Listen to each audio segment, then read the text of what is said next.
Hi folks, this is Jason. Hope you're okay today. I just wanted to hammer home this issue about the lost art of academic debate. The atheists on YouTube want to go into more a thuggish kind of debating style where there's no moderator, where there's no time present, etc. And they like this because it's not about getting to the truth and having open, honest, in-depth academic scrutiny. It's more about pawning somebody or being aggressive to somebody, or kind of just trying to get one up on the other person. And it's sad to say that the atheists have lost the art of academic debate. And William Lane Craig says this on this issue.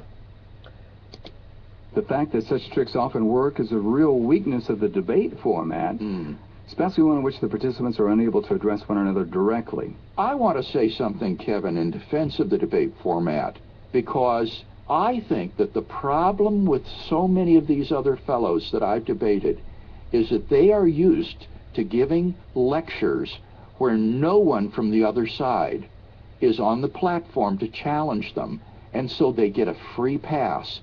And they frankly are simply not used to having their views seriously challenged, objections posed to them, and then being required to give answers to those objections. I find that these fellows are just not ready to do that. And so I think it is the genius of the debate format, that it is the unique format in which both sides of an argument are given a level playing field, and the other person is called to account for his views and how he would respond to objections to those views. I don't know of any other format that has that kind of advantage to it.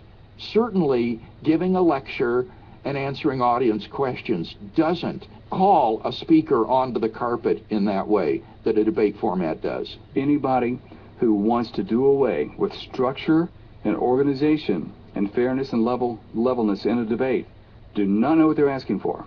They're asking for really chaos. I mean, this is what keeps people often talking past one another and shouting one another down and not giving the other person a chance to reply, and the more boisterous or extroverted of the two would have the advantage. And, you know, there's a myriad amount of problems if you just have a free-for-all. I mean, I remember when you and Parsons had sat down and kind of had an exchange. Even that was moderated by our friend Kirby Anderson.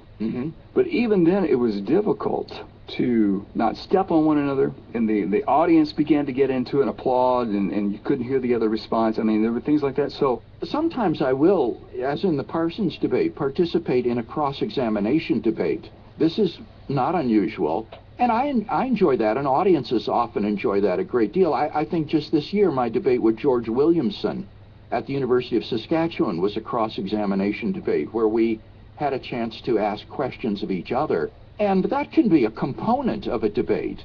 And I'm perfectly willing to engage in that. I think that can be very interesting. Some good points have been made, too. In the exchange with Wolfert, one of the great misunderstandings about the nature of God was able to be pointed out by, you were able to point it out because of the one-on-one exchange you were having. So it's not all or think of the moderated discussion with Peter Atkins and William F. Buckley Jr., where I said there are all kinds of truths that science can't discover.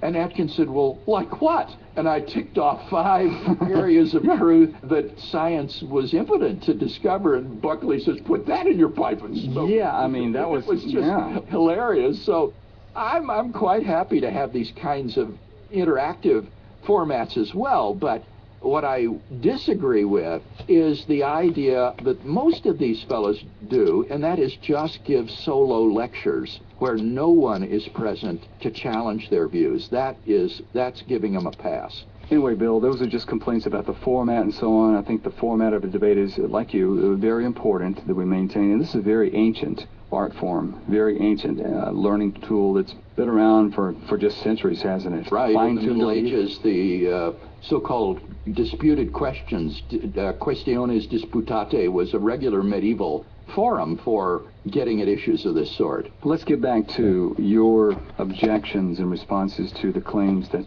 Dr. Harris is making. Right. Well, the first of these, you remember. So that was about the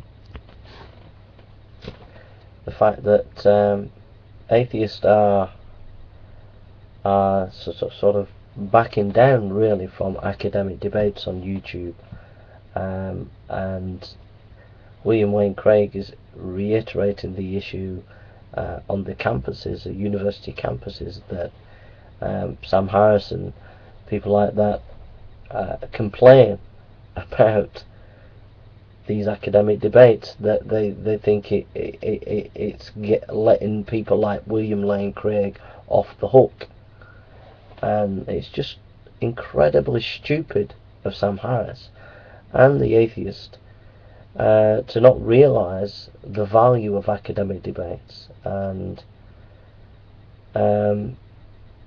it just shows the mentality of where they're at today.